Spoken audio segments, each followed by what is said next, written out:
Warning,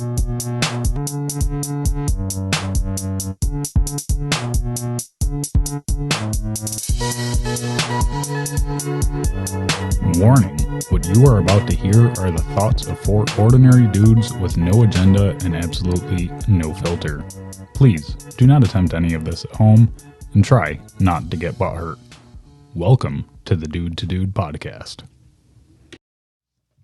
Hey dudes, it's Jimmy. What's up, guys? It's Maddie. What's up? It's John. Hey dudes, it's Billy, and this week we have a guest. Hey, my name's Andrew.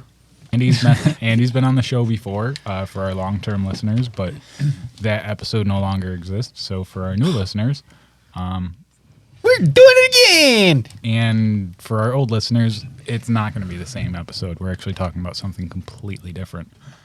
I'm not going to babble on and on like I did last time. You might. Yeah, but even if you do, it wasn't like you babbled on last time. We just had conversation. You know what I mean? It's a podcast. We're all just babbling on. Right. Yeah, that's true. the whole fucking point of it. Andy's just weirded out because he actually got listened to. So it was like, People what? actually heard me. Did they? Right. Did yeah. anyone talk to you about it? Yeah, I think a couple of my friends listened to it, so they Oh, said cool. it was good, yeah. Nice. They said I actually talked well, so Yeah. it made... Well spoken. Yeah, you are. guess. You're well spoken. You got a nice voice. You can angle that mic down a little, like so it's angled towards your face. Just grab it. Lucy. There you go. That's so much better. Yeah. Yeah, there we go. Nice.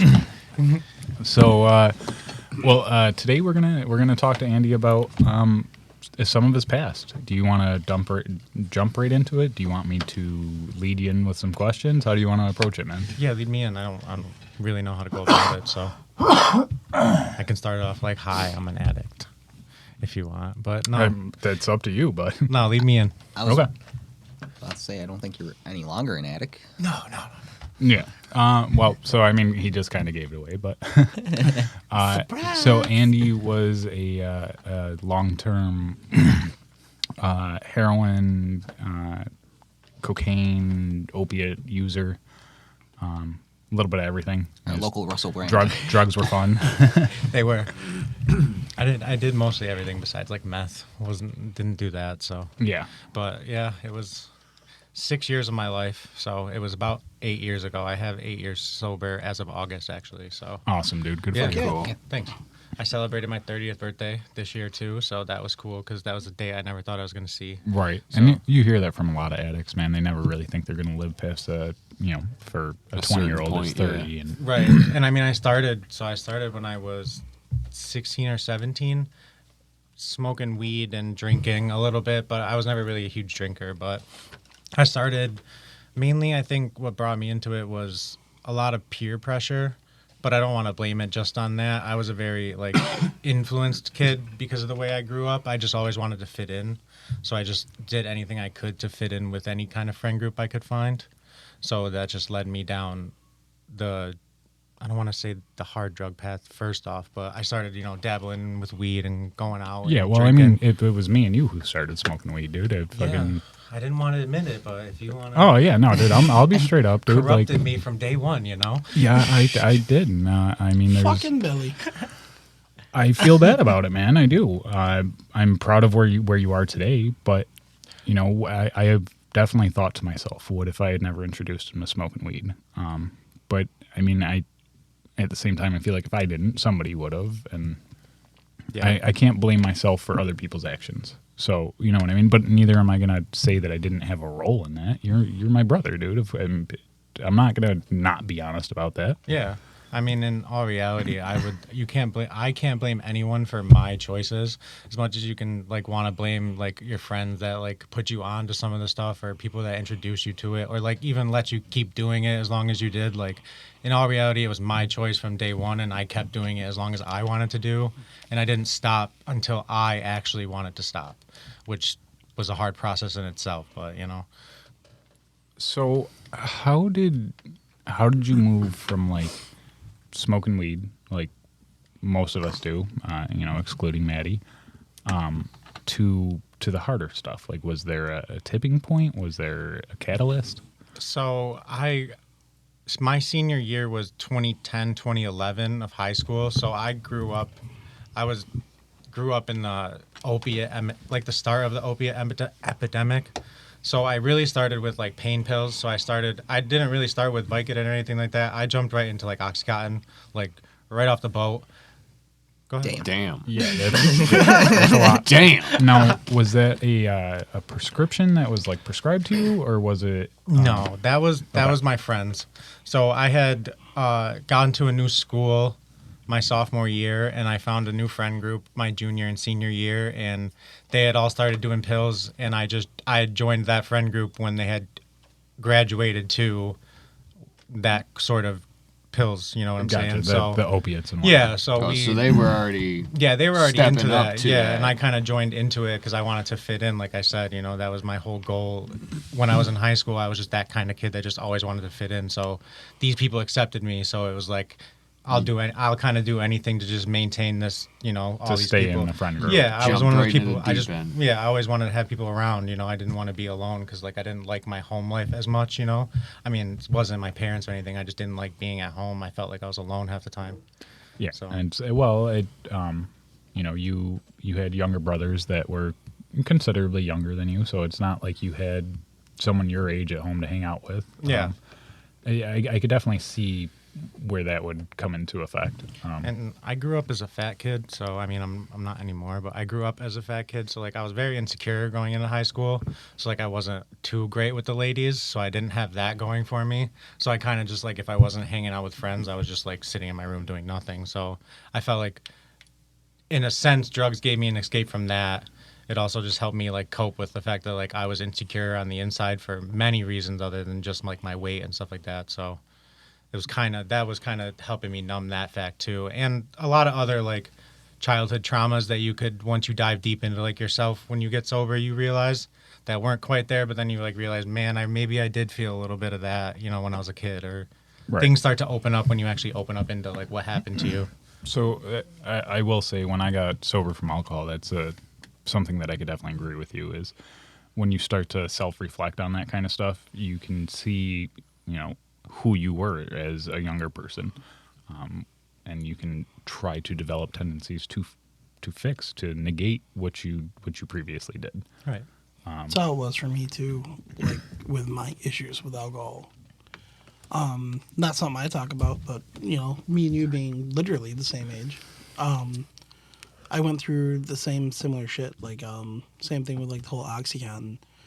For me, it started off a script. Me and a girlfriend broke up, and I fucked my hand up royally, and they gave it to me.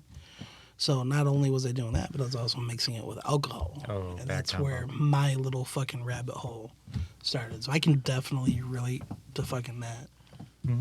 Yeah, pain pills are a bad rabbit hole to go down, especially. It's hard to get Yeah. out of too. And like now, I refuse to take anything more than like ibuprofen. Yeah, I cut Because my I know like where that fucking line is, where that feel good can like be. Yeah, you don't know.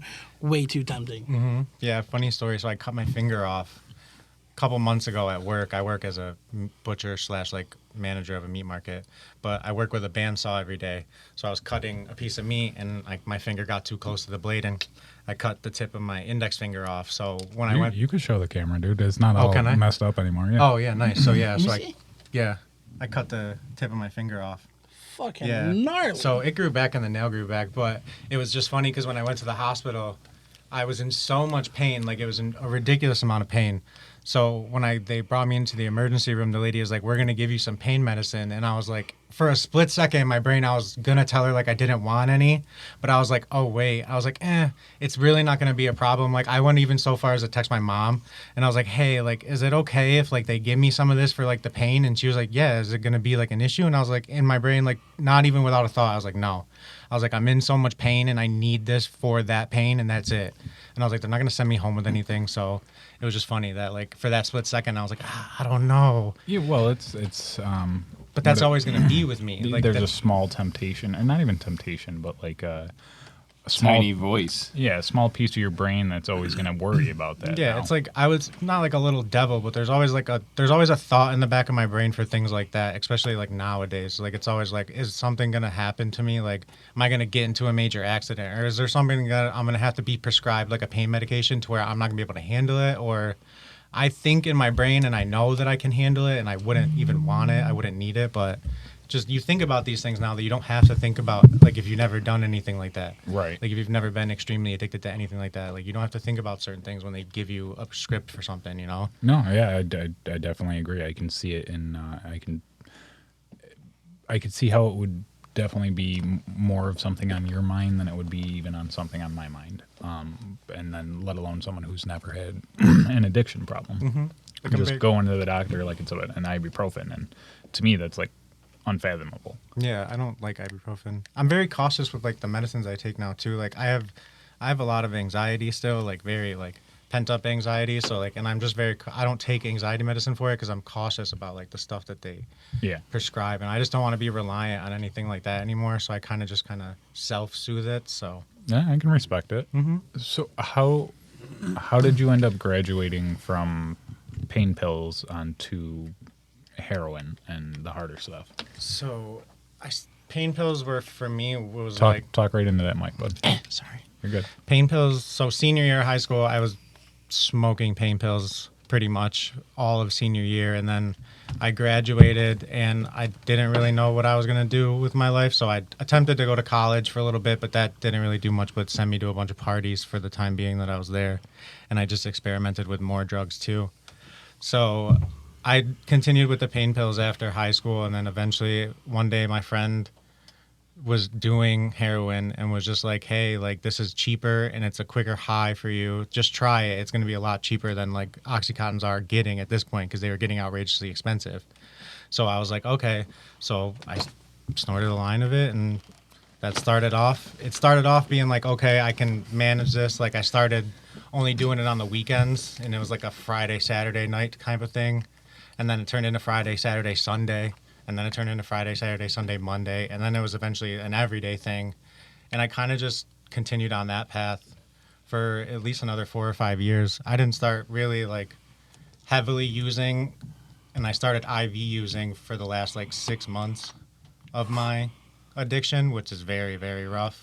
I never thought in my lifetime I would get to that point, but you live and you learn. And they say once you go down that road, it's really really hard to come back from. So that in a sense that I came back from that is remarkable to me. It is. It's very remarkable. Fuck yeah. Like you don't have to put the to me on that. Like Yeah. just be proud of that. It would be No, very proud of that.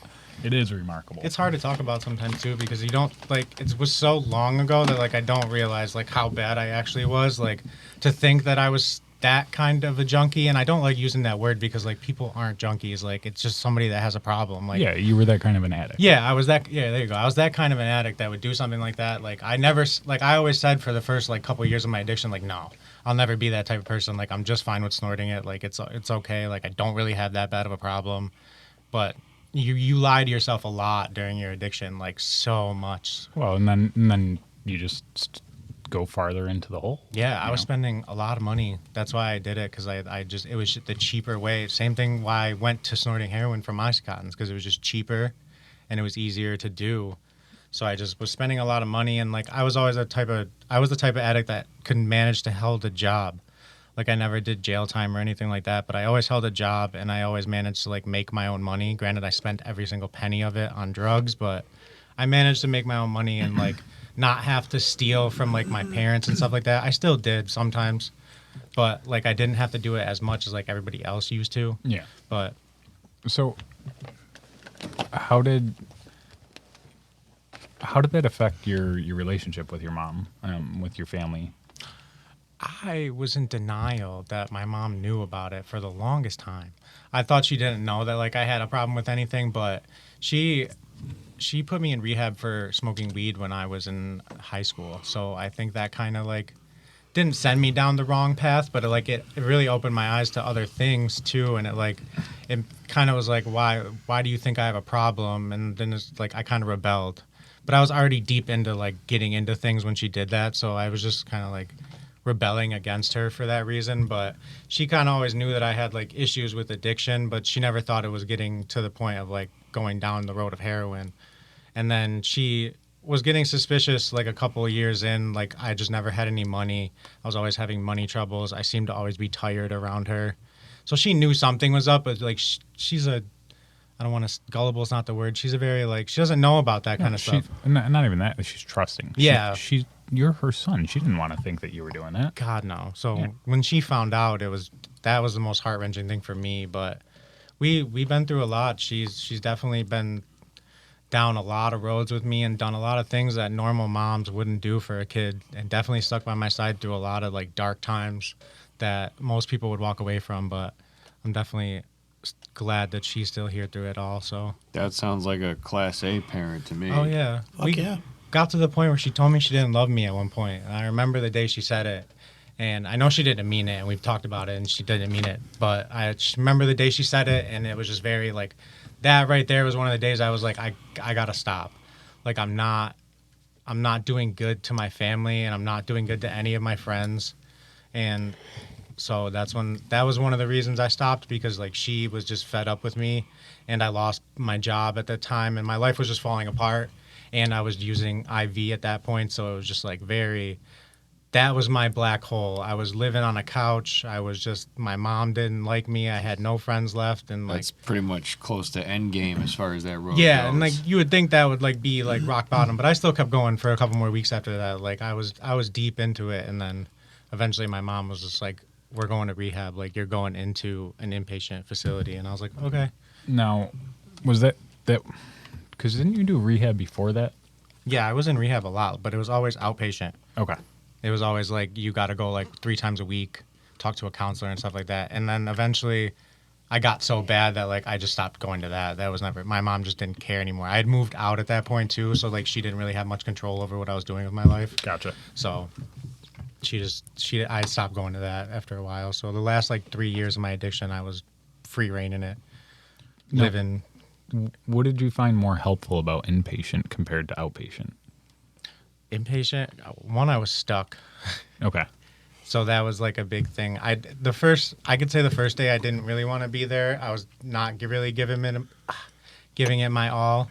But there was a few days in after I was like weaning off of the addiction, because it was rough. Like the first couple of days of withdrawal, even with the tapers they give you to help you with the symptoms, that shit is still terrible. It's the worst feeling. I never want to feel that ever again in my life. It is the cold sweats, that you can't sleep, you're hot, you're cold. It's like the flu times 100. It's not fun. I mean, everyone in here knows, and I'm sure I've said it on the podcast before, but my dad was a heroin addict as well. So I seen him go through withdrawals plenty of times. And Yeah. it was... That's the feeling I don't ever want to feel again. Yeah. I honestly, dude, I wouldn't wish that upon anybody. And I feel like that's one of the biggest downfalls of like people trying to get out of opiates. Like that's one of the biggest blockades, I guess, is what I'm looking for. Nobody wants to feel that sick.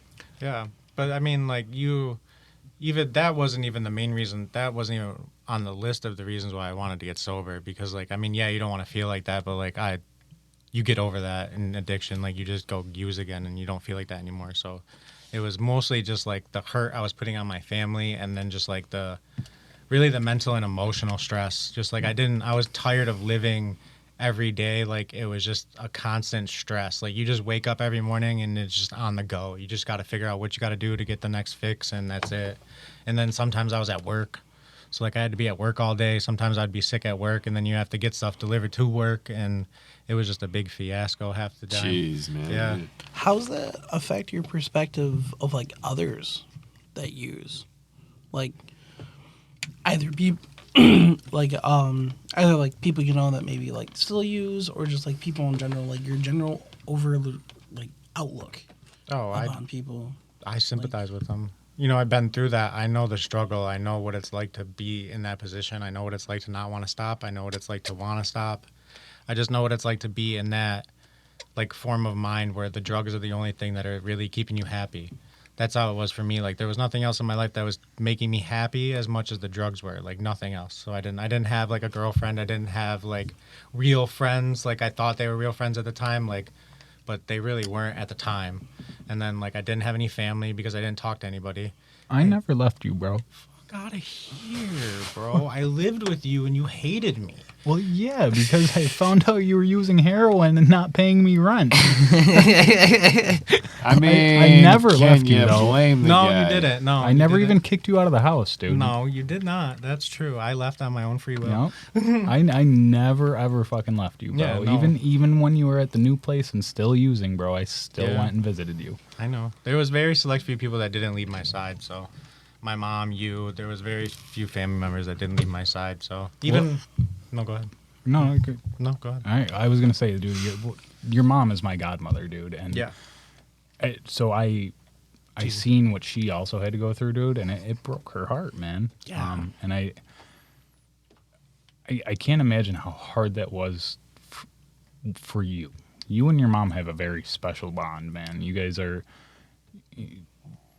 She's my rock. yeah, man. Yeah. And, That woman's a saint. and she absolutely adores you, and it broke her heart, and it broke my heart to see her heart broken. You know what I mean? It broke my heart to see you that way too, but Yeah. on a separate note. Yeah, it shattered me for the most part because like I said, I put her through a lot of things, and when we made the agreement, me and her, to get me sober for like the last time, like she was gonna send me to inpatient, like it's kind of like a terrible story because we had to go to the inpatient facility to like sign me up to go to inpatient, and they pretty much were like, well, we don't have a bed open for like 2 weeks, and my mom was like, okay, so like I gotta keep him sober for 2 weeks until he can get a bed. And the lady was like, technically, no, he can't come in here without it in his system, or we won't let him in the program. Jesus. So technically he has to come in there with it in his system. So my mom, literally, I remember this like vividly. One of the memories I have is she looked at the nurse and she was like, so you're telling me that I have to buy my son drugs every day for the next 2 weeks because he can't function on daily life without it, every day for the next 2 weeks, in order for him to get into this program to get him help? And she literally looked at my mom and was like, basically, like I can't say it like that, but basically. What the fuck? What? So me and my mom walked out of the hospital in the parking lot. She looked at me and she's like, against everything, like as a parent and like as your mom, she's like, how much money do you need every day to get you through? She's like, you're not gonna have fun with this. She's like, to get you through so you don't die every day for 2 weeks until we go through this. And I was like, I told her how much I needed, and for the next 2 weeks, she literally gave me money, and she knew what it was for every single day. And that's when like we got into the fight in the parking lot when she said she didn't love me, is when like I was being a typical addict, and she wasn't giving me the money that I wanted, and I just yelled at her and yelled at her and yelled at her and just like really berated her about it until she came to that point. And yeah, that was the roughest 2 weeks of the whole addiction for me. So Fuck, dude. just knowing that like every time I took money from my mom, she knew what it was for, is really like gut wrenching. So, and then Now I know that was probably significantly less than like your normal usage, but how much were you spending on like a daily basis, like during your heavy points? probably like $100 a day, give or take, like just on that, like just on heroin. I mean, there was other things, like obviously I always smoked weed, and I was smoking cigarettes at the time, and like there's other expenses, but like just on that, probably like $100 a day. I think I added it up like in the 6 years or something like that, I spent almost like 30-40 grand of my money on drugs alone, just drugs, like not to mention all the other shit that I had to buy to do with them, you know what I'm saying? Like, Yeah. not to mention that, and the endless amounts of like tickets I got because I lost my license. Obviously, like I didn't go to jail, but like I did shit that wasn't like the best. So I lost my license early on when I was like 17 or 18, and then I never got it back, but I had to drive to work every day and drive to get my stuff every day. So Right. I just racked up a bunch of unlicensed operators and all that kind of good stuff, and eventually lost my license completely. So after I got sober, I had to deal with that whole ordeal. So that was a couple years of just trying to fix all that. So that's a big part of like getting sober too, is the stuff you have to fix. The reset. Yeah, the reset from like the disaster that you caused. And like, yeah, 6 years may not be a long time for somebody to like be addicted to something, but No. it's enough time to do a lot of damage. Yeah. Right. Yeah, it is. No, I want to personally say, dude, because I've seen this entire journey that you've had from back when we were smoking pot when we were kids to, which, by the way, don't smoke pot, kids, because it's a gateway drug. Drugs are bad, okay? Actually, it's proven that it's not. It's not. I'm testament to it. We'll get into that later. Yeah. So, but I've seen this whole journey, and I kind of forget where I was going with the question. Oh, I just want to say I'm very fucking proud of you, man. Oh, thank you. Even after 6 years of usage, even after all that money down, you are in a good spot. You have a good job. You have. Can I say that you have a job in management? Yeah. Okay, so you have a job in management. You have people that you support at work. You have a family that loves you. You're a good dude. You're a great cat dad. You're healthier than the rest of us. Hold on. I just want to run a fucking marathon. I want to give a quick shout out to your TikTok. Oh, Scarlett. Yeah. Here, do you want to see her? Can I Hell see yeah. You have see a her? cat TikTok? I was so fucking Oh, confused. Lydia's gonna love that. And what the fuck, this Scarlet shit that kept popping up? I'm like, you know Scarlet. And I'm like, no, I don't know any fucking strippers. Yes, you do. Like, I fucking don't. Yeah, I created a TikTok page for my cat because she's adorable. So I just film videos of her and post them. I mean, she's not that famous, but I love posting videos of her. That's so. Right. what the internet was Should- invented for. Anyway, Yeah, dude. Cats. It's cats, right? Yeah. Cat pictures, cat Cat videos, Cats and just porn. being cute. But I Wait, didn't cat realize I said and porn. It was And porn. Okay. you and your cat until like 2 days ago. Oh God. I was finally like, who the fuck is this? Like, why? And it shows the podcast. I'm like, clearly we picked up some fucking catfish bullshit. Funny play on words. And I clicked it, and I'm like, I know that fucking guy. I know that guy.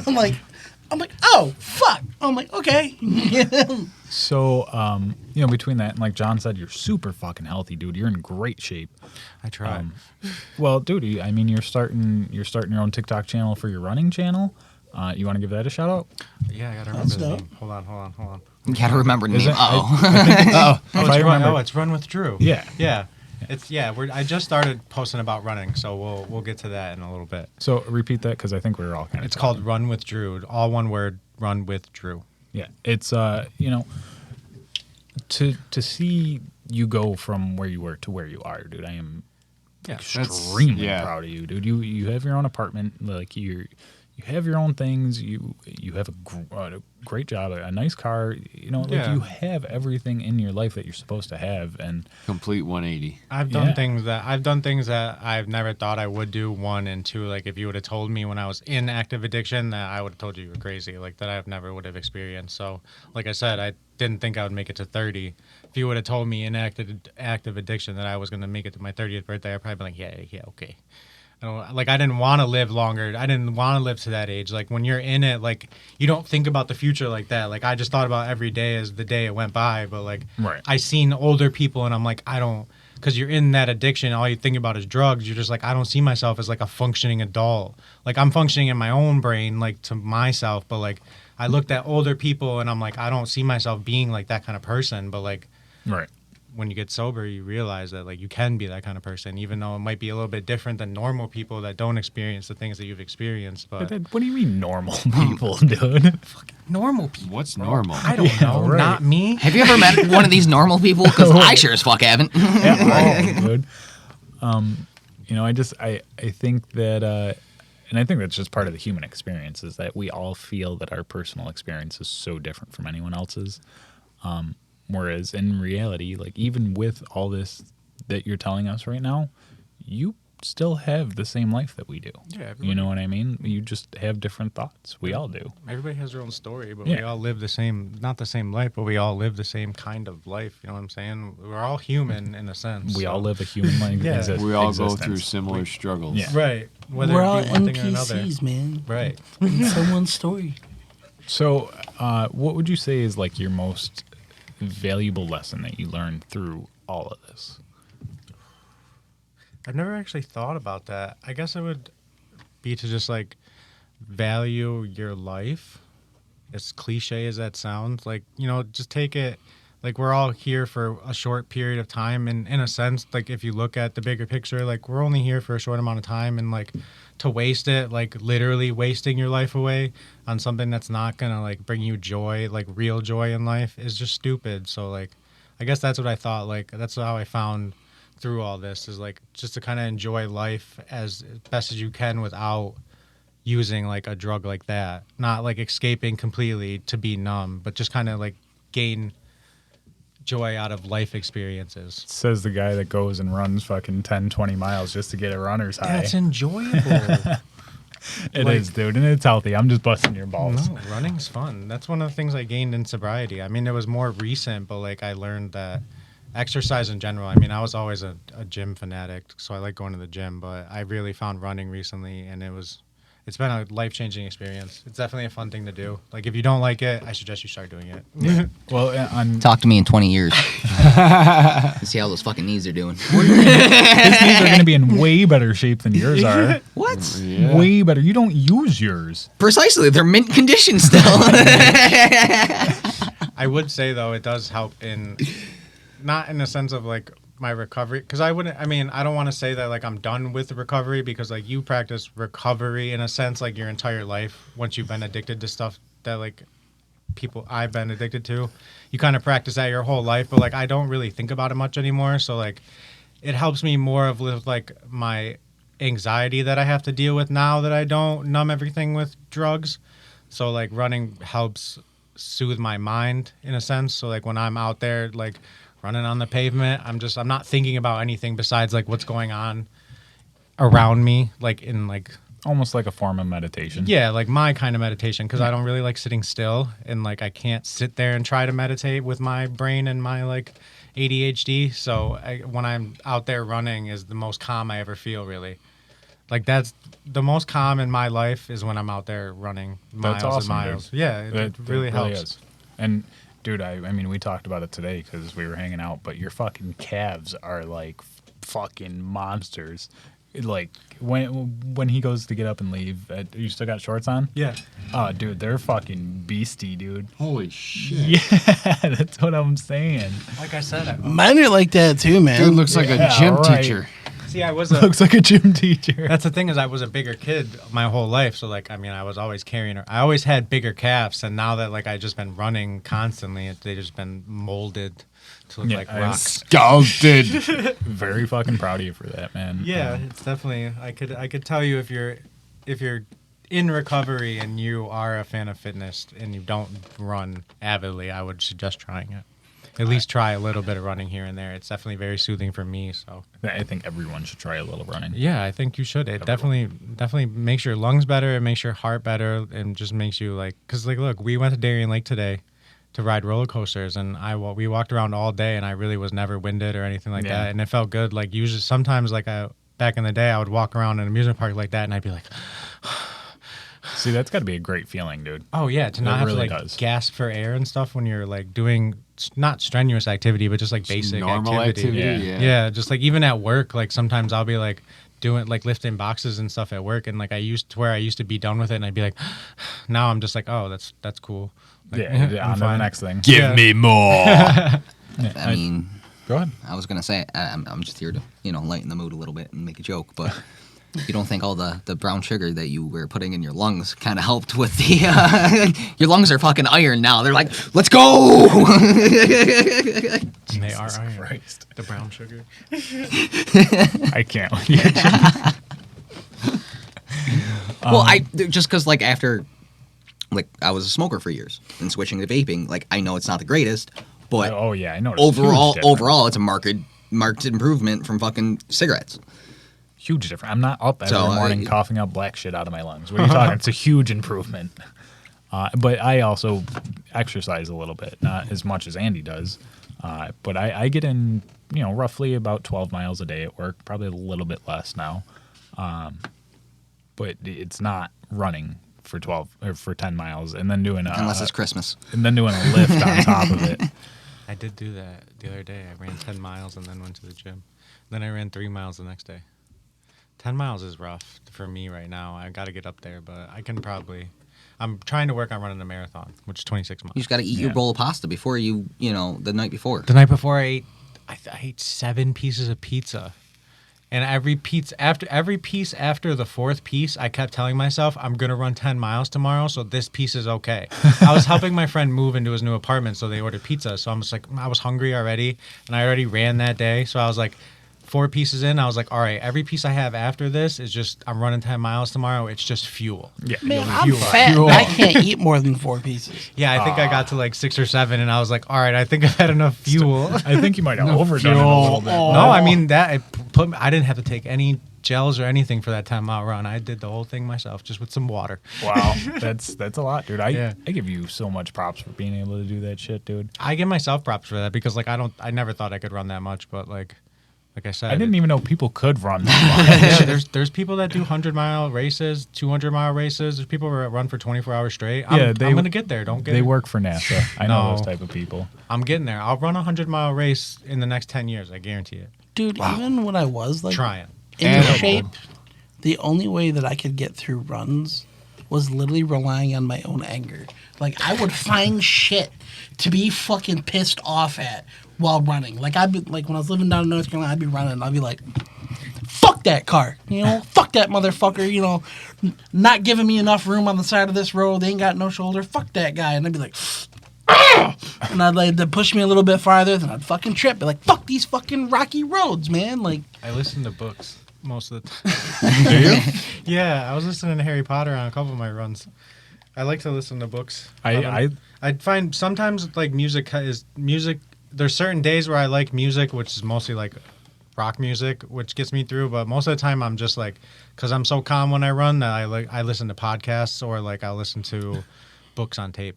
okay. man, I was the total opposite. I'd listen to the angriest form of fucking music I could find and finding the world to just be angry at, just to get through like 4.5 miles. And then get home and be like, all right, go take a shower and lift. I listen to a Never ran over a mile, so you know. Right. Do you think you could run over a mile? I don't think Jimmy's attention span would let him run over a mile.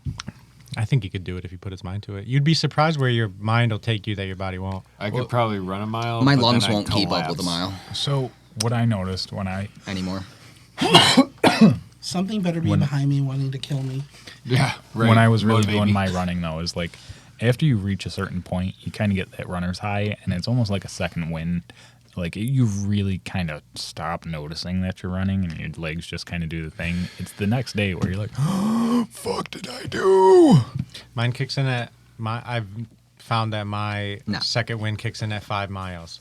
At 5 miles? Yeah, 5 miles. Strangely enough, yeah. I usually I'm good. The first mile is usually rough, not rough, but like I take it slower, but it's a little rough. And then once I hit mile 2, I'm kind of cruising, and then I'll cruise up until like I'll start getting not sluggish, but I'll start feeling it at like mile 3 or 4, and then I hit mile 5, and I get that'll push me to like 10. That pushes me up till 10, because 10's about the farthest I've ran so far.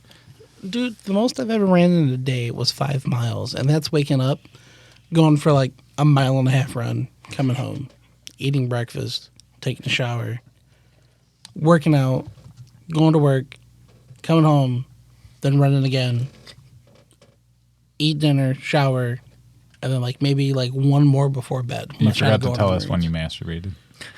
While he was running, obviously. In the shower. Gotcha. Okay. In the shower. My bad. You can So- break it up. That's fine. I've done that before. I ran 3 miles before work one day, and then I ran another 3 miles when I got home from work. Jesus, man, that's so much. It's not that much. So do you find running to be like I guess like an alternative to drug use? I wouldn't say an alternative. I don't think anything that I do in my life is an alternative for drug use. I mean, I still smoke weed. I'm technically, you would call it California sober. So like when I got out of rehab after the 2 weeks, I had I spent 2 weeks in rehab, and they weaned me off of whatever I was on. And then when I left, they gave me, it was called Vivitrol shot, which so they give it to you in your thigh, and it blocks the opiate receptors on your brain. So you get it once a month, and it blocks the opiate receptors on your brain. So if you were to do any opiates, you wouldn't feel anything. And the more you do, you'll eventually override the medicine on your receptors, and it'll all hit you at once, and you'll just die. you kind of just overdose and die because it'll all just enter your system all at once. Damn. Everything that you've been doing. So that in the back of my brain always was that on top of the shot that curbed the cravings helped me stay sober, freshly out of rehab. So like I got that shot for the first 6 months of my sobriety. So for the first 6 months, I didn't drink or smoke weed or anything like that. I actually went to AA meetings.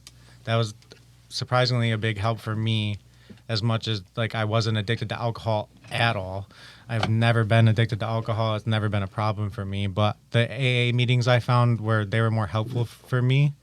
So I definitely enjoyed those, and they kept me sober for a little while. And then eventually, I think I never saw weed as like an issue for me. It was never like, that was never like a gateway. That wasn't the reason I ever started doing hard drugs. Hard drugs were just like, Sorry, I almost died there, guys. knocking you off my feet with my story. That's a good story. But yeah, that weed was never like, it never in my brain was like that was never the thing that brought me into doing all the hard shit that I was doing. So I eventually slowly started smoking weed again and realized that I could handle smoking weed without having the immense craving to want to do something more than that. I found that weed actually helped like calm the anxiety, so where I can find out stuff about myself that I was numbing with the harder drugs. So I started smoking weed again, and then I forgot where I was going with this. Weed's not a gateway. I mean, that was a point he made, but I don't think that's where he was going with it. See, it does make you forget though. Oh yeah, it definitely kills your short-term memory loss. I don't think anybody really denies that. No. Weed smoker or not, man. What's that? You're the only one of us not smoking. Anymore. Well, yeah, that's true. That's true. But I woke up one day and I was like, you know what? I don't need it. It doesn't kill your short-term memory loss after you stop using it. I remember. That's why you needed to balance it out with some neurotropics. Nootropics, Jimmy. Nootropics. Oh yeah, I think I remember. No. So yeah, it was tying into running. So yeah, like I found that I don't like nothing that I do in my life like that really is compensating for doing drugs. I found that I just did drugs to kind of numb whatever my insecurities was on the inside, and so I just had to like kind of like face them. And that's what a lot of like the exercise has done for me. It's definitely like improved my self-esteem a little bit more with the way I look and stuff like that. But mainly I just find that running See? Don't ever say that weed doesn't affect your short-term memory. But yeah, weed doesn't also, it's never once in my 8 years of sobriety, I've never like smoked a joint or hit my pen and been like, damn, I really wish I could start doing heroin again. That'd be A-okay with me. But like, I'm also very weird in a sense, is like, even 8 years of sobriety, I never really get cravings. Like for the first year, even with the medicine that I was on and everything, I did get some cravings. Like if I seen like certain like paraphernalia or like certain images on the TV, like I would get cravings and stuff like that. But like now, like nothing. Like, and I feel weird saying that because like I feel like I'm almost diminishing people that get cravings for like simple things and stuff like that. But like there's nothing that I like in my life at the moment that I could see that would make me want to be like, damn, I want to be like that again. Like nothing I've ever seen has been like, oh man, I really want to live that life again. And I just don't know, maybe it's because like in my brain I'm so far gone from that person that I was back then, or if it's just maybe I'm just weird.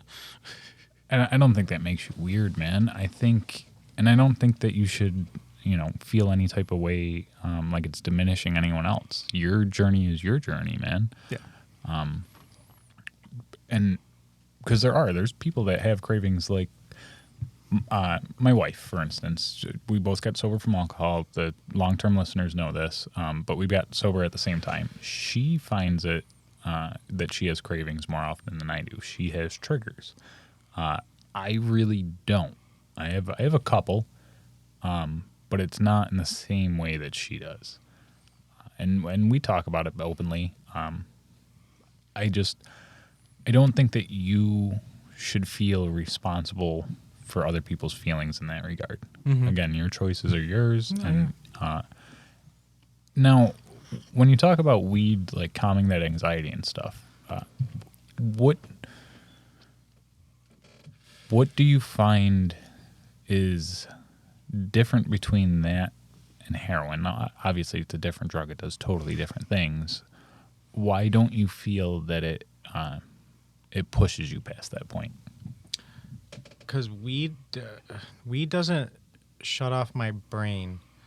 I'm a very like high strung anxiety person. Like I might not seem like it. Like I come off as a very mellow person sometimes, but like on the inside I am like consider it like a factory that's going under. Like it's on fire. Like I'm always like constantly like just like all the time. So heroin for me, opiates in general, like that form of drug, so opiates like a downer, really just like shut my brain off completely. Like it shut every thought that I had off. It shut off all my emotions that I was having. I was very like calm and like just like like they say, it feels like you're being wrapped in a warm blanket, and I guess that's like what I wanted to feel in life. And I just like the whole like thoughts, like when I was on it, like there was no like second voice in my head, because I have a constant inner monologue in my brain, which is, some people don't have that, which is fucking ridiculous. That's weird. That's Like, weird. Why? That's Those weird. are the people that are true NPCs, I Who think. talks to you in your fucking mind? Dude, my sister's boyfriend. Morgan Freeman. No, my sister's boyfriend has no voice in his mind. Nothing. Like those people fascinate me, because Yeah, like well, who is saying shit? There's nobody saying shit. How do No. you Like, think about stuff? Right, You don't. like- You just think about it. You You just just think. do. You just like- no. You guys make Okay. me feel way more normal. So do you know because, how like right now we're I had that instantly same kind of saying shit. stuff without actually processing it and having an inner monologue? We're just talking. We're having Yeah. a conversation. It's off the It's cuff. Instant. Right. Now imagine that with every single thought you have. It's always off the cuff without actually like processing and having, not that it doesn't process, it just doesn't process with a voice. Like our brains have developed differently so that Those people weren't touched enough as Vocabulary. kids. Or- see, I think it's actually Sorry, let me rephrase. They weren't held enough as children. I didn't catch that. Chin is on a list. Oh, man. I think it's like either a genetic thing or something in the ancestry that certain people just didn't develop with that, and it got passed down. Just the same way that Addiction. yeah. Sometimes, yeah, they say. I mean, I believe that it's passed down through parents. And the thing is, if it's not passed down through genetics, it's definitely passed down through Environment. yeah. Thank you. That's what I You was grow up. looking If for. you grow up with an addict parent, you're gonna like. That's what I was. I gonna beg to say, differ, yeah. though. I mean, yeah, there's cases where like you can grow up with addict parents and not become an addict, but like I don't want to spit non-facts, but I'm gonna say majority of the time, most people that grow up with addict parents end up having some form of addiction, whether or not be drugs. You can have an addiction to anything. Yeah. You can have addiction to Coca-Cola Video if games. you want. Yeah, fair Yeah. enough. Okay, fuck Yeah, it. doesn't Yeah. have I to concede be my hard. point. Doesn't have to be hard drugs, but somebody that grew up with like a dad or a mom that did hard drugs might now have an addiction to fucking chocolate or something like that they might not know came from growing Fair up enough. in an Fair environment enough. of seeing their parent addicted to that. Yeah. You know, and along that, and some of those can be just as dangerous, especially with like an addiction to something that makes you unhealthy, like chocolate. Yeah. You know what I mean? Or Food in any general. addiction. Those people yeah. that stress eat their mattresses. or just people stress eat in crazy. general. Like Yeah. food's a big addiction for a lot of people too. Like that's a bigger addiction. I feel like that's a really bad addiction compared. You can compare it to some drugs if you wanted to. Yeah. Like, food is- you are. Well, yeah, because without 3 days without eating, you're fucking dead. If you have an addiction to overeating anything like that, you are just as likely to die from smoking cigarettes, from doing cocaine. Mm-hmm. Like it's just when is it going to happen? And it is what it is. I love you to death, Maddie, but large people have a higher chance of comorbidities. Well, I can full on admit, coming from somebody my weight has always been kind of a weird journey on itself. So as a kid, I was the 90-pound soaking wet kid, but my metabolism, the way it worked, is I wouldn't want to eat. Like I could go days without eating and I could feel fine. And it made me really, really sick as a kid. I had a lot of health issues that were like just kind of like genetic shit. A lot of shit I was born with. But it made those issues worse. So doctors put me on steroids to make me eat, which then had an adverse effect. Yeah, They made me and overeat. Yeah. So then as I got older as a kid, moving into like middle school, high school, shit like that, I started like the same kind of thing, like had the anxiety with like my appearance, my weight. So as I was coming into young adulthood, I was like, I'm gonna do the fucking military. The military's gonna iron my shit out. It's gonna give me a fucking path. It's gonna make me a driven person because I have no fucking drive. With how fucked my childhood was, like I had no sense of nothing. So like that kind of statement of like I never thought I'd see my like being 30. I had that same thought, but for different reasons. So now that I overcame my issues with shit I was addicted to, I think nicotine and eating have supplemented all the other bad shit. Oh, for sure, Because now man. when I get stressed, I don't grab alcohol. I don't grab pills. I'll go fucking eat my fucking cabinet's fucking empty. Yeah, man, we need to get you out of that. We need to get you into a healthy addiction. Running.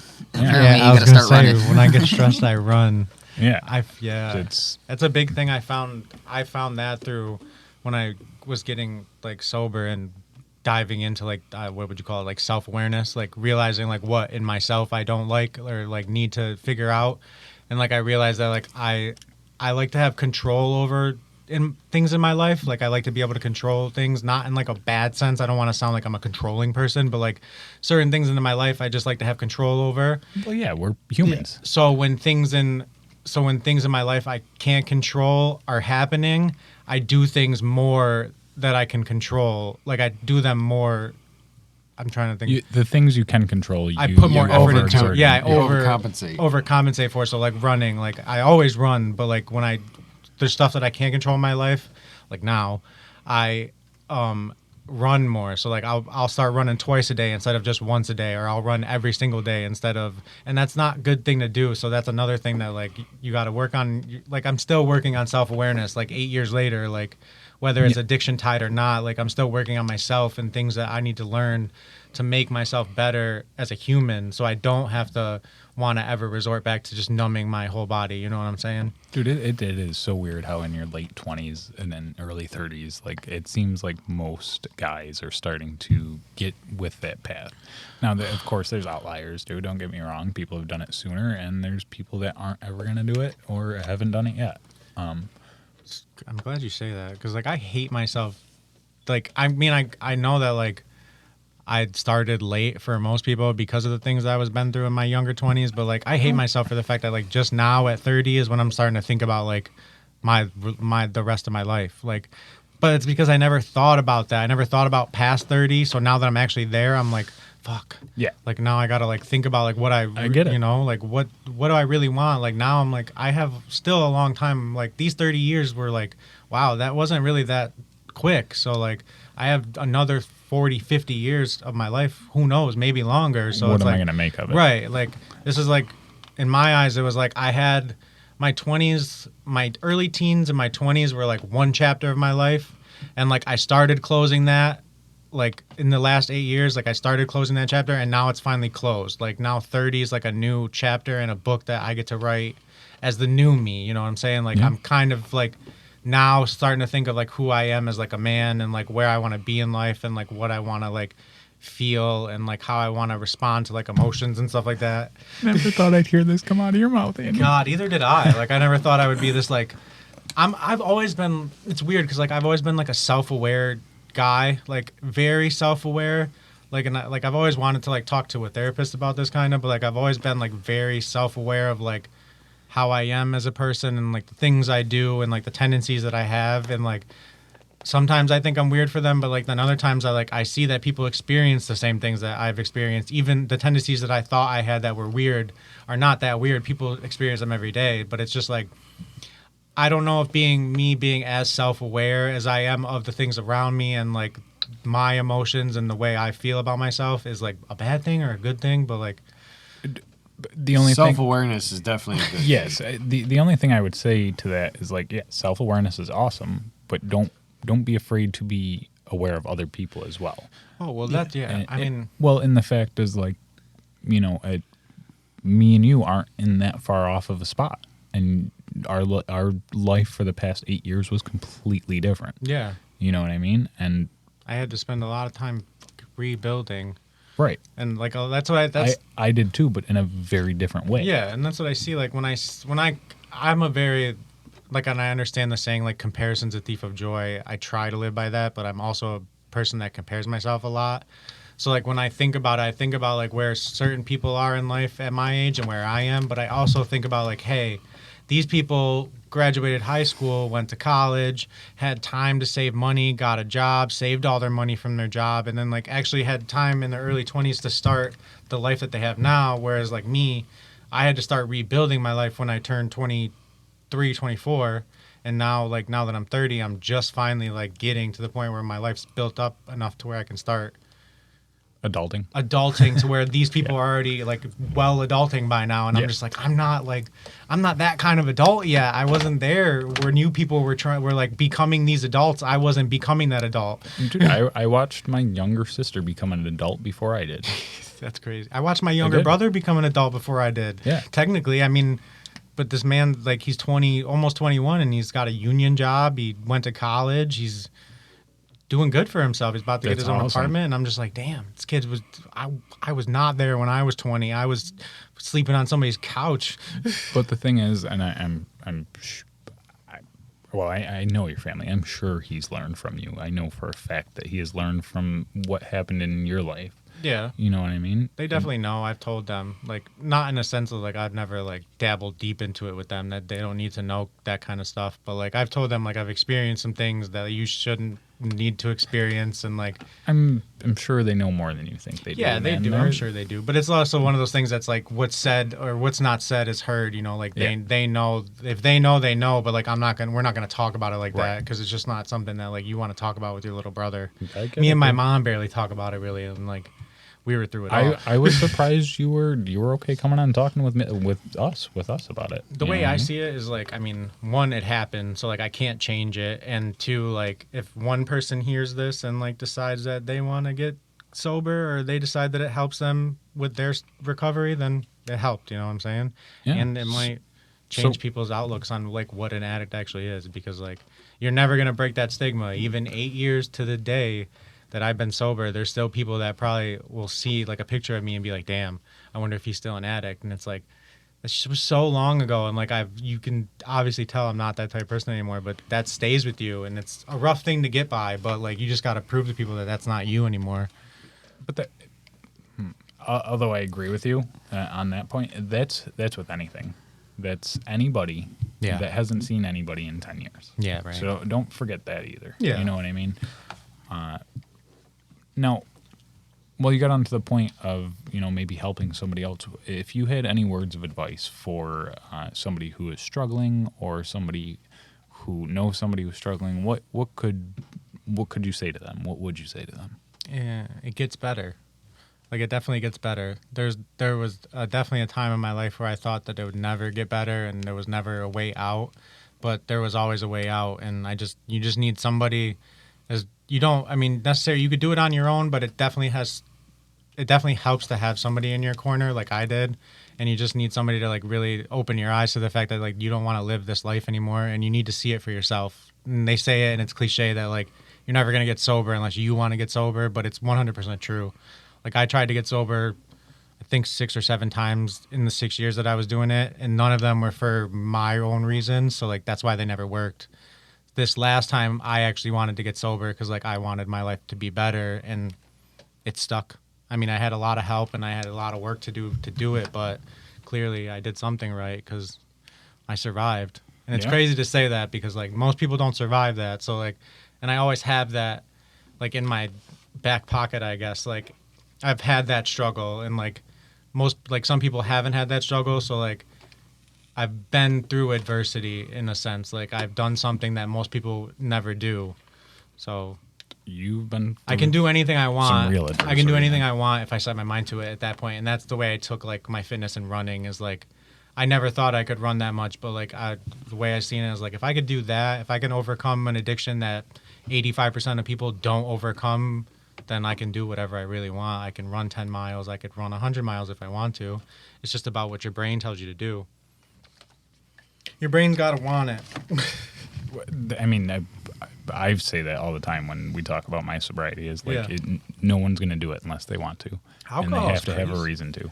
Alcohol is crazy for me because like I would like to know that too because like I've never been a huge, you know this. I Yeah. don't like to drink like at all. Like never. Like I don't like personally don't drink. I haven't drank in like 4 or 5 months. But like even going out to like bars and stuff like that, I'd rather just get a water. Like I like going out to bars, but like I'm more of just like a water or like a raspberry iced tea drinker. But like I know. For me, even not being like an avid drinker, people still look at me weird when they're like, "What do you want to drink?" And I'm like, "A water," and they're just like, "Why?" So I just like wonder, like, is it like it's got to be hard just because it's legal and it's readily available as to where like the shit that I was addicted to, you had to go find. So I think it's almost easier because of that. Okay. And it's not. I can't say it's not nearly as addictive. I wasn't nearly as addicted. Yeah. How do I want to word this? Alcohol for me was a party drug. I didn't feel like I could be joyful without it. I didn't feel like I could be fun. And, you know, if it wasn't for these guys, I don't know if I could have continued to be sober. These guys deal with a lot of my bullshit, especially when it comes to the podcast. They really fucking do. And I appreciate them. I do. I appreciate you guys. But I didn't know that I could still have friends after getting sober. And that was a huge concern of mine. Wait, Alcohol we're for still me- friends? I'm out. I had that same fear because when I got sober, I only had a few friends to begin with, like in active addiction. They were all obviously like using with me too. So like when I got sober, I had to cut everybody off. Like, I mean, there was family members I had to cut off as well. And then there was all my friends had to be cut off at that point in time. And then when I got sober, I think it was like 6 or 7 months into sobriety, I had let 2 friends back into my life that were from when I was in active addiction, and they were both doing good from what I knew. And one of them had happened to overdose, and he died a couple times after I started hanging out with him. I had no idea that he wasn't sober.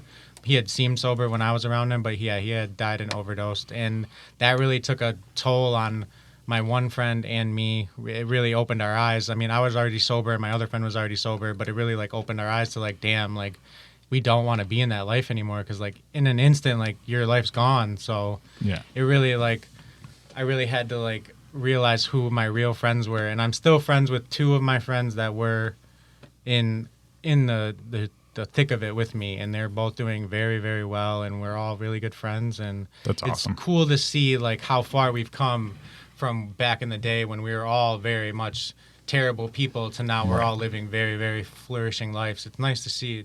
It's nice to be friends with people that you knew back then that share that same like.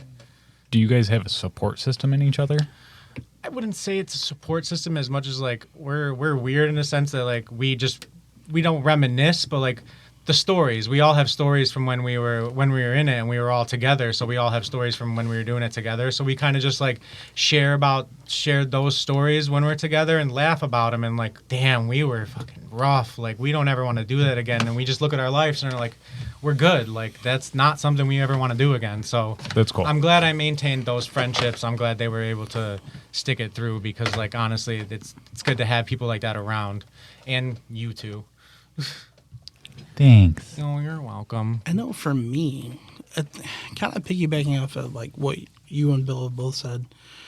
For me, now that I don't rely on alcohol the same way like before, like this weekend, it was Father's Day and my birthday was also this weekend, so I drank quite a bit. Quite a bit. Ate way too much fucking food to now where I'm like telling myself, hey, we're going to eat like the bare minimum every day for like the next week to kind of like let my body Readjust. simmer down. Alcohol for me I felt was the only way people liked me. So I had such a large group of friends, but if we were hanging out and I wasn't drinking, if I'd be like, I don't want that today, I felt like people didn't want me around. So the only way people would want me around is I had to be fucked up. I had that same thought, my whole entire life that like I always thought that the only reason people wanted me around was because I was high or because like I was a different person than my normal self, which I always thought people thought was annoying, but really it wasn't. And then when I got sober and I came into the person that I am now, like I realized people like to be around me for who I am, and it's like they weren't around me because I was high. They were just now they just like me for who I am and like because I'm a cool person. And like now I actually like being around people. I don't always feel sketchy. I don't always feel like, damn, like I wonder if they know that I'm like super high right now. Now I'm just like, oh, We can just chill. right. We could just chill and talk and like actually have meaningful conversations without me like thinking I'm talking to somebody, but really I'm nodding out because I've been told many, many times that I was very, very bad with that. I always thought I was keeping up a good front, but like You got real bad at the end. I remember I did work with Billy at one place, and I remember our old boss. I used to be a cleaner, and I would be spraying at the sink, and I remember I used to always think I was good. I would be at work, and I would be like, I'm always fine. And I remember one time he looked at me, and he was like, dude, you are literally falling asleep while spraying dishes right now. And I'm like, oh, okay. And Holy like that was shit, bro. That was towards the end of my run. mean, so like I, those are the things that really opened my eyes. Like when people started noticing things like that and like really asking questions, and like I really just started to not care at a certain point like about my appearance or anything like that. So that was really like eye opening. Like people were starting to know like something's not right with this kid. Like he's not like okay. So you passed that line where like you could hide it. Yeah, there was no hiding it anymore. What were you gonna say, Jim? Well, I was gonna say I worked with him too. Watched him, you know, in the cardboard the one day, fucking just pass right out into the pile of cardboard.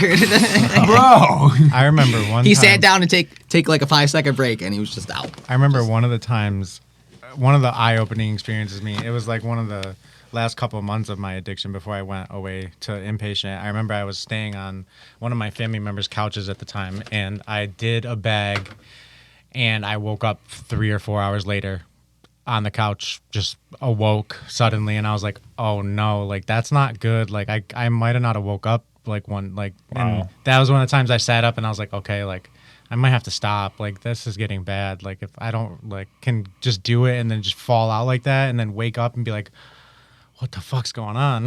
That's scary, man. Yeah, that's I didn't know scary. that ever happened to you. Yeah, there was a lot of scary moments like that. There was a lot of terrible things I did that like I don't talk about personally because like I just don't want to. But like yeah, You don't want to. it really that. brings That's you fair. into a dark hole. Like Right. there's nothing that's off limits. You know, in that when you're in that kind of an addiction, there's nothing off limits. Dude, I know my own father stole from me. Yeah, Like, I can imagine. Yeah, I stole from people that I didn't want to steal from. It's you know, you do things like that and you live and you learn and you just try to make amends for it. As cliche as that sounds too. Yeah, you just try to make amends for it, and I've made my amends where I need to make my amends. My mom loves me again, thank God. My Your mom family adores is you. Yeah, I was about to say, she never stopped loving you. She was just really pissed off at I'm you. her first child, so she can't really not love me. But I've made amends with mostly everybody in my family. Everybody's accepted me back, and you know, I've got my friends back. I've made new friends, like you guys. I've made other new friends, and awesome. I got a good job. I've made friends at that job, and you know, things are good now. It's good thing going. No, I watched my father go deeper into the hole as I watched you go through your journey and actually come out of the hole. So I had a very odd perspective on it. And I always, because I was decently young at the time. I was 24, 25 when my dad died. I always felt like if you could do it from where you were, that he could have done it. Now that I'm older, now that I have more perspective on life, I understand that's not how it works.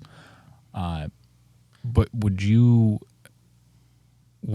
say anything to the family of an addict? Like, do you have any advice for them or on? I mean, the advice I could give is everybody's family's different, though. It all depends on what you've personally done to your family, because like I got really low into it, but I know people that have gotten super low and they've done some terrible things, and like I can't say to like anybody else's family like what you can forgive and what you can forget, but like if it's not something that you absolutely can't forgive, like just listen to that person, because they have a story. There's a reason why they were doing the things that they were doing, and at the end of the day they're still your family.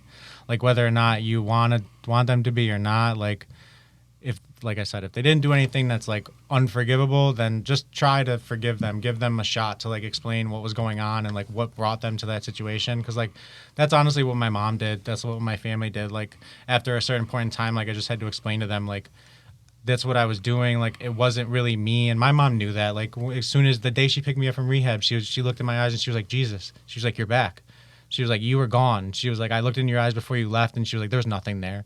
She was like, you weren't there anymore. And I was like, I didn't feel like that. Like I felt like I was still me, but like I kind of felt like hollow in a sense. Like I was there mentally, but like physically and like emotionally and stuff like that, I was just checked out. You going were through the you were motions. Yeah, just tucked in a little box inside yeah, I was your just head. living life in my own little box, and like that was my world, and that was gonna be my world at that point for the rest of my life. Like I was just gonna be that little person that just lived the way I was doing. I thought I could maintain it for the rest of my life. Like there was a one point in addiction where I was like, okay, like I can just keep a job for the rest of my life and just keep doing this every day for the rest of my life and just kind of maintain this for until I die. Like it won't be that long probably. And then, you know, I mean, I hate thinking about that. I mean, I did think there was definitely suicidal thoughts throughout the whole thing. Like even in inpatient when I was getting sober, there was times when like I didn't want, like I was like, what's going to be there for me on the outside? Like I wasn't in prison or anything, but it's like, in my mind, I kind of was, because it was like I didn't know how to live life other than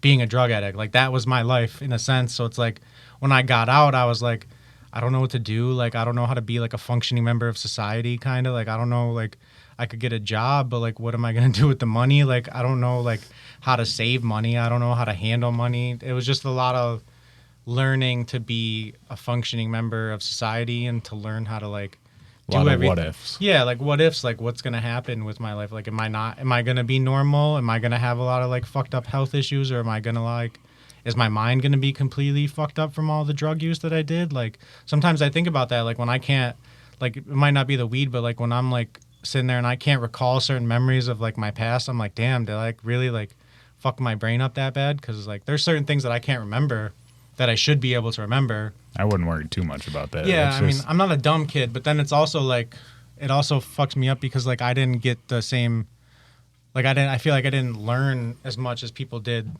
because I was like, I wasn't learning anything for that 6 years, and then I didn't do much besides like get out of rehab and start working because I had to support myself. So it's like I haven't done much like higher learning. So like that's why now I'm starting to like try to do stuff like that, and it's like really like, it's not that I'm like stupid. I don't think that I'm stupid, but it's like I'm slower than I feel like I should be. But it's like, did I really do that much of a damage, or am I just like need time to get back into the swing of like actually being able to like use my mind to do other things other than I do that through daily life, and I'm like, oh, I'm just fucking stupid. Just keep going. it's just, yeah, my brain works in weird ways. So I mean, I know you, Andy, so it's hard to have this conversation on the podcast because I want to shake you and be like, dude, you're okay. but I'm not. I am okay, but like there's so many other things I want to do with my life. Like there's things that I wish Join I the could rest of have the done. millennials. Yeah, Right, welcome to the club. right. We all got a little fucked. You're over 30 now. This is called midlife. Midlife. That's what I told him, dude. I was like, not Not a that you're going midlife through a midlife crisis. crisis, but it might Right. be a midlife crisis. But I just know, and like I'm Mr. glad. Run fucking marathons over there. It's not midlife yet. It's quarter life still. Well, yeah. Okay, I was midlife just- for us, for you, not yet. I was just telling Billy this the other day that like running has become my hobby, because like I told him like I didn't have like a hobby, like I didn't have like a thing like most like guys have like their thing, like they have fantasy football or like they like to like do carpentry in the garage or like work on a car and stuff like that. And like I didn't have any like hobby like that. Like I liked shoes and fashion, but that really wasn't like a hobby. That was just more like an interest. So like I always needed like a hobby to do for myself. And like when I found running, I was like, this is actually like a decent hobby and it's keeping me healthy. So I was like, I have a thing now. So I love it, man. I became that thing. Now I'm a runner, and my mom gets to tell people that she's got a runner in the family. Got a runner in the family. He'll outrun you in a heartbeat. Running from what? She can no longer be like, yeah, my son's a drug addict. She can be like, Well, oh, that. I right. Now she'd be like, he's a runner. He runs marathons. No, while you were going through your addiction and your recovery, did you come across any like stigmas, well, any misconceptions of stigmas about addicts or recovering addicts, or do you see any today? Just like mostly it's a stigma of like you're still a bad person. Like you're never not gonna be an addict, I think is the biggest stigma for me and most people's heads. Like they're always gonna like, no matter what I do in my life, like any person that's known me before, like now that like, so in a sense, like anybody that I haven't told that I've been an addict or know from like past that I was an addict, like from high school or stuff like that, they're always gonna see me as that. And it's like no matter what I can do, their first thing's probably always gonna be like, well, he was an addict at one point, or he probably still is. And it's like I wish I didn't have that stigma, but again, like I said, in a sense, that's like a badge of honor. In a sense, it's like, well, I overcame a big adversity in life that like maybe you didn't. You know, like, you don't know hardship like that. So like, how can you come at me for something that happened 8 years ago at this point? And like, it's like that's not who I am anymore. Like, yeah, that was me, and that'll always have a piece of my past. And like, I learned from that, and that shaped me into who I am today. And like, I might not be the same person today if I didn't go through that. Like, who knows? I could be a douchebag. You never know. I could not be the cool cat I am now. What do you mean you could be? I was about to say. I'm not a fucking dude. I might look like one sometimes, but I'm not. I need to get you in a room with a select few people and be like, they're motivational speakers, so I can be like, you can do it. Right. Well, that's what this podcast is. Just fucking stick them in a room and put it on repeat. But it's also like, for the people that, and even the people that meet me now, like if like I get into the point of a relationship with somebody, or like I feel like the need to tell you my past, I'll say it to them and they'll be like, huh? Like that. I always get the same, like, no way. Like there's no way you were, especially when I tell them, like, I'll start with like that I had an addiction, and they'll be like, oh really? And then I'll say like what it was, because they'll always ask like, what was it? And like depending on the person, I'll tell them. And like usually when I say heroin, they'll be like, holy shit. And I'll be like, yeah. And they'll be like, no way. Like I would have never thought. And I'll be You like, don't look like an addict though, right? Bro. Or like I don't look like an addict, obviously, because I'm not anymore. Well, yeah. But like I feel like I don't fit the stereotypical like what an ex-addict looks like either. Like I didn't beat the fuck up. The stereotypical for sure. I mean, I've met ex-addicts. No, so have I. Yeah, I've met people that look You would better never than be- I do. yeah. Yeah, like strangely, not strangely, but like yeah. But I want you to know, from like a family perspective, the family doesn't look at you that way. I hope you know that. Oh, yeah, I know. Okay. I know Well, you just said like everyone from your past. So I'm like, the family doesn't look at you I that hope way, not. bro. Yeah. Yeah. All right. So, other than running, how do you manage your stress when you have, a hard day at work, an argument with your family? What do you do to? He makes cat TikToks, bro. Recovery. I mean, that. honestly, one of the things I do is I hang out with Scarlett. She's a big help. Like animals are a huge help for your stress. So like if I'm having like a really bad day, I will like hang out with her for a little bit, let her like cuddle with me if she will. Sometimes she won't. I enjoy eating food. Like I'm not like an overeater or anything like that, but I do like if I'm like stressed or something like that, I am one of those people that like to go enjoy something. Like I've definitely turned. I was even like this inactive addiction, but I always like to reward myself. I'm a very big I like a reward. So like if I like have a hard day or like I do like a lot of like I go for a 10-mile run and go to the gym or something like that, I'm like, damn, I could use like a pint of ice cream or something like that. Okay, yeah, like, the I've earned it thing. yeah, the I've earned Man, it I type can't of thing. even eat a pint of ice cream. That shit would make me puke. Well, I'm the worst fat guy that there is. So Andy was telling me today about this new ice cream. yeah, so it was I was very proud of this healthy choice of me. So the other day I was sitting on the couch, and it was the day I ran 10 miles actually. I was sitting there and I just ate some breakfast burritos for dinner. I was like, okay, healthy dinner. So I was like, I really, really, really want a Blizzard. I had seen an ad on Hulu for fucking Blizzards. They had like a new brownie cookie dough one, and I was like, that sounds so delicious. So, and I was also very high. So I got up. Worst combination. Got in my car, and I was like, I'm going to Dairy Queen. I'm getting a Blizzard, and I'm like, I'm doing this. So I'm like halfway to Dairy Queen, and I'm like, fuck. I'm like, I just ran 10 miles today. I was like, I went to the gym. I was like, this Dairy Queen Blizzard's going to be at least 1,000 calories and like a ton of fat. So I was like, no. I was like, I'm going to go to Wegmans instead. And I found this new, it's called Nick's ice cream. It's like a Swedish ice cream. It's similar to like Halo Top. So one pint, like a Ben & Jerry's pint, is like 300 calories. So I went and got a s'mores one and I ate the whole pint. And I felt good about myself as to where if I got the fucking Dairy Queen Blizzard, I probably would have been like, damn. It would have been delicious, don't get me Now wrong. I got to run 10 more fucking miles. Yeah, I would have been like, gee, it's fuel for tomorrow. But it's also like I don't like you can still enjoy yourself without overeating in a sense. Like there's better options, but like also don't cut yourself off from good food. Like if you want to eat a pint of Ben & Jerry's ice cream, go ahead and do it, but it's not always going to be the healthiest option for you. There's other healthy options for you, but cutting yourself off from all the good food's going to be worse for you than if you don't. Going to be miserable. Oh yeah. Yeah, you're gonna be miserable, and that's what leads to like binge eating days. So like the way I see it, and I also don't want to like be spitting facts, but like for me at least, like with the amount of activity I do, I can eat so many calories throughout the day. So like once or twice a week, if I want to go get McDonald's and I want to eat McDonald's once or twice a week, I can, and it's not going to be a problem for me. As to where like if I were to be on a strict diet and then like I'll go to McDonald's and just get a couple things because I want to eat them. But if I were to go on like a strict diet and then I know I have one cheat day every single week, that one cheat day I'm going to be getting McDonald's, pancakes. 30,000 calories. Yeah, I'm going to be Everyone fucking does it. trained to whereas like maybe once or twice throughout the week I enjoy like a McDonald's meal or I enjoy like an Abbott's ice cream or something like that, and I'm like, okay, like that's fine. So this way I'm not, and that I'm still eating healthy for most of my meals throughout the week. So Okay. I guess that makes a lot of sense. yeah. And then what were you saying? Like, what other ways do I de-stress? Yeah. I guess like I like running. that's really I I'm like a very running. simple-minded person. I like I don't play video games or anything like that. That's the thing. Like a lot of people de-stress by playing video games. I like to go out to like Depends on the I like to fucking play game. pool. I'm a big pool player. I like to go out and play pool. I like swimming. I'm also like I like to do things like alone too. Yeah. Like obviously I went to New York City by myself. That was a cool thing. Like I was gonna go to Darien Lake by myself today too, but Billy was gladly enough to join me, so I wasn't sitting alone.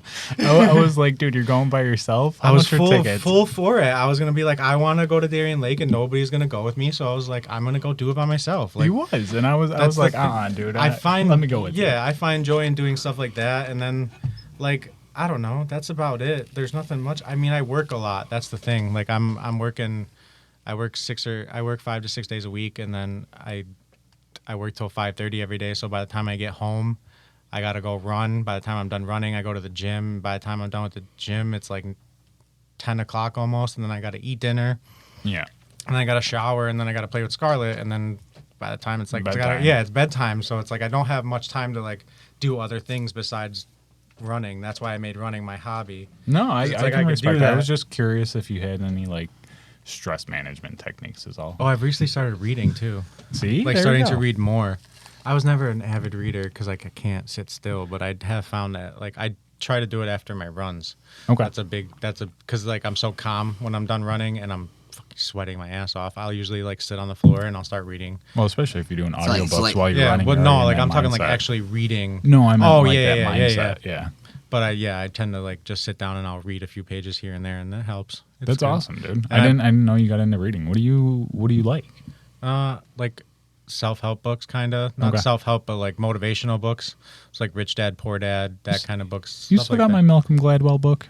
Yeah, I got to finish that. I started reading it and I never finished it because I brought it to New York City with me. And I read it on the train and then I Yep. just forgot about it. I got to finish that. And then my aunt just got me a book for my birthday. I can't remember the name of it, but it's another like not get rich quick, but like how to get rich kind of book. Yeah. I want to learn about, I never learned about financial literacy or anything like that. Obviously, all my money went to everything that it could possibly go to. So like I want to learn more about like financial literacy financial literacy. That's awesome and, like, because I'm going to learn from you. yeah, and because I want to eventually, like, who knows? I want to eventually open my own business someday. You know, Just be a motivational speaker. Like, I can't be. For have you real. heard me talk this whole podcast? There's Yes, no it's way. yeah, been you'd be great. fucking good No, at it's it. been Like, that's why amazing. I'm saying do it. Kids would look at me and be like, "Who is this fucking kid?" Like, no way anybody would take me seriously. I could not imagine speaking in front of a high school. They'd be like, "Who is this kid? Get him out of here." See, we just you'd got to be get okay. you in the right environment. You just got to remember being captivate some in high people. school. They would take one look at my Pikachu tattoo and tear me apart for the rest of the motivational What are you speech. talking about? That would Pikachu be tattoo? That would be What? something they could relate to. Yeah, Right. yeah, maybe. I don't know. It depends What on is how your young they Pikachu are. tattoo? I don't know. I guess like That's the pretty whole dope, new generation. Like I just seen them. They're all playing with Pokemon. For Matt's birthday, his Noah's 8 now. 7. He's 7. Okay. For his 7-year-old got him. Guess what game for Matt's birthday? Pokemon Gold. No. Nope. Pearl? Pearl? Yeah, but a Pokemon game nonetheless. Remember Pokemon Red for Game Boy? Like Oh, the yeah, original Game Boy? I had Oh. all the original ones. Oh, they were so fun. I remember going in the little fields. I'm not gonna lie though, like, me and Noah, we've been jamming out on it. Yeah, dude. I bet you it's fun. It's actually pretty fun. Especially when you're It's- playing with your kid. It's because it's a nostalgic. remake of like the Yeah. 3rd generation, so it's actually still a solid fucking Pokemon game. the only thing that bothers me, and I don't know why, like your person when you're walking around is like this big, and then you go into a battle and they're like fucking normal size. I'm Yeah, like, that's how they've always been. what? That's how they've always been though on Game Boy. Yeah. I know, but it's Okay, all right. Seems All different. right, back up. So Andy, how do you envision your future from now on, man? Like, are there goals? Are there aspirations? Obviously, you just said maybe you want to open a business. Like, what? Yeah.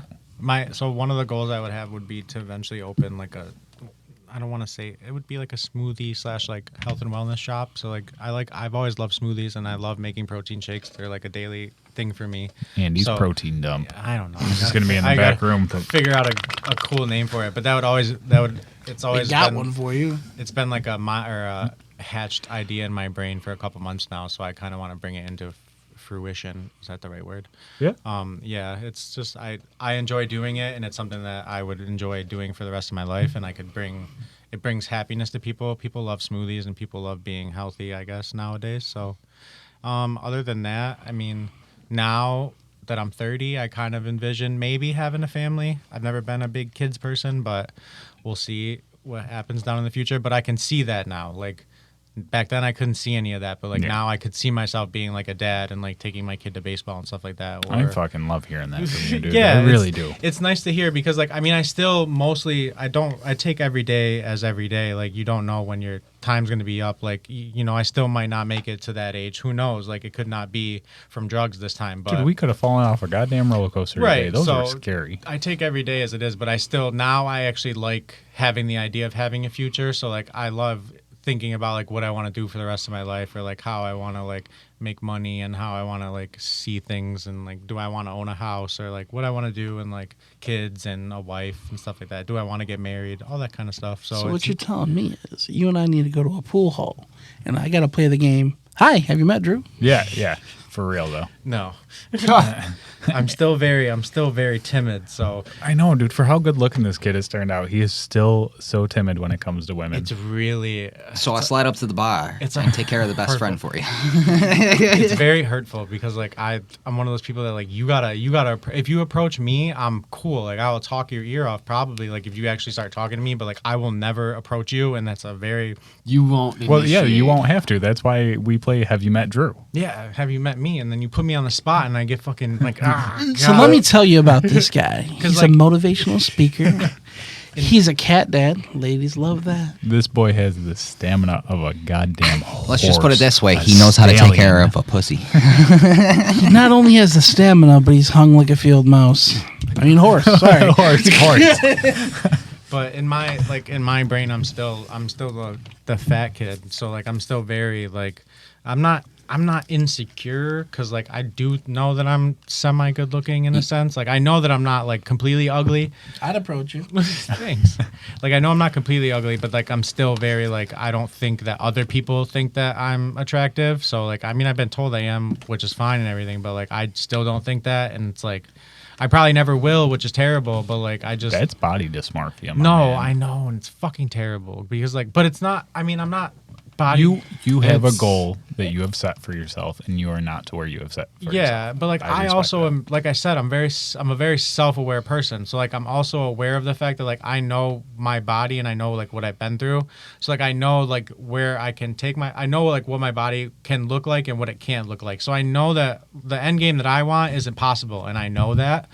It's Don't- impossible without surgery. Yeah, but I'm not doing that. But I'm saying, like, if the body that I want, I can't get without surgery. So, like, I'm not going to do that. So I live with, like, what I can do now. And, like, I'm not saying I look bad. Like, I've never taken my shirt off nowadays and people have been like, damn, like, you should probably keep that on. Yeah. You should probably keep that shirt on. But it's like, I'll always see myself as, like, that, still, like, that. That's how you feel on Yeah, that. that's just how you I got the feel. ugly duckling Yeah, syndrome. I have the ugly duckling ugly duckling syndrome. Pretty much. I'll always see myself as like ugly. That's just how I see it. And like, you can tell me all you want, but like, I know. I'm always gonna talk you up, dude. yeah, I know. I know. That's what makes it makes dating hard as fuck. Why? Because you have dudes talking you up. Yeah. All the time. No, it's just, you don't meet a lot of people, like, especially like I don't drink, obviously, so I don't go out too much, but like you just Right. don't, and I'm not a person that goes out enough to meet people like that, so it's like I'm very stuck to where I can meet people, and it's like, what are you gonna do? Yeah. So I got to get into running anyway. We can start running together, Yeah, you want to come on a run? and I'll What just do push you in front of somebody. I was gonna say, how are you gonna keep up with him? just bro? be like, We'll start. "Have you met Drew?" Andy's gonna walk next to you for a little while. We'll start with 10 miles slow. We'll go like 11-minute mile pace. See if we keep up for 10 miles. You could probably do it if we went slow enough. I think you could. You don't have to run like you're not when you think of running, you're thinking of like I feel Full like out yeah, I sprinting. think somebody's thinking of like full out sprinting. Like when I run most of the time, it barely looks like I'm running. Like I'm tipping, like I'm jogging because like I'm running very slow. 90% of your run should be slow. That's what's going to make you faster. Like people think when you run, you should go all out, but it's like, no, you should run slow. cardio. Yeah. You want to It's build endurance it's an training. aerobic base. Yeah. So like when I first started running, like I could only run a mile or two. And then like I started running slower. And eventually, like I started running like for 30 minutes straight, and then an hour straight, and then I eventually ran for 2 hours straight. So it's like once you build that aerobic base, then you start getting faster. So like I've eventually gotten a little bit faster over the months that I've started running. I'm still not as fast as I want to be, but you Yeah. definitely get faster over the miles and miles that you put in. And it's part of growing, dude. We always want to get bigger and better. A tough thing for me when it came to the running aspect, like taking my fitness aspect, taking like the overweight aspect. I'm a wide guy, and even when I was in better shape, like running for me always felt so fucking clunky. Like I could not, like I had that no comfortability in my own feet as far as that. Like for being a fat shit, I have a pretty good confidence level. Probably way better than it should be. Yeah, But it's good. I wish I had that. like running, like I don't have that comfortability in my feet to be able to sit there and feel like I can get into like a trotting pace, which is where like being angry at everything helped, because I wasn't thinking about the fact that I look probably like a tumbleweed that's just fucking just down the road. What were you gonna say on that regard, Andy? I think some of it could be your form too, like when you're feeling very clunky like that. Because like when I first started running, that was one of my fears too. Like I also didn't think I ran right, so like I always thought I looked awkward when I run. And you got to fix your form, because like when I started running, my form wasn't as good as it could be. So when you actually fix, like you run the way you should, you'll get that clunky feeling. Won't feel like that, because like you're probably not attacking your foot where it should be. So like once you fix and like you step when you're running, like you step where you should, and you keep your like cadence at a right palm, you won't feel as clunky. You'll feel like you're just kind of like gliding, and you'll like just kind of like move with yourself. Because now when like I'm on a run, I barely feel clunky at all, and I feel normal. I feel like I look normal running now, because I fixed my form to like what it should be. So now I don't feel like awkward when I run. I don't feel like people are looking at me like, oh, he runs like Phoebe and Friends.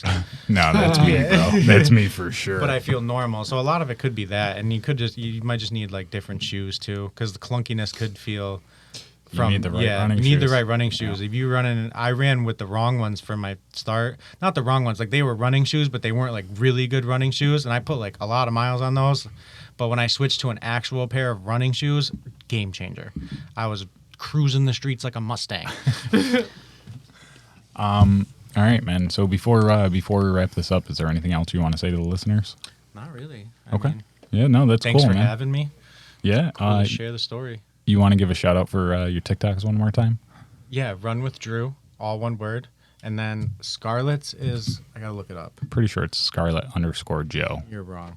It's Scarlet Bugs with a Z. Oh, I was way wrong. Yeah, CarletBugz.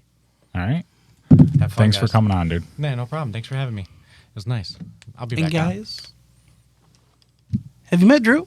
Have you met Drew? And that's a wrap, dudes. Thank you for joining us on this wild and wonderful journey through the Dude to Dude podcast. We hope you've enjoyed the laughter, the insights, and the endless curiosity that fuels our conversations. And remember, the fun doesn't stop here. Stay connected with us on our website and our social media platforms to keep up with the latest updates, behind-the-scenes shenanigans, and upcoming episodes. We're grateful for each and every one of you who tunes in, shares our content, and spreads the Dude to Dude spirit. Your support means the world to us, and we can't wait to continue this adventure together. Until next time, keep being awesome, keep exploring, and keep those open minds wide open, dudes.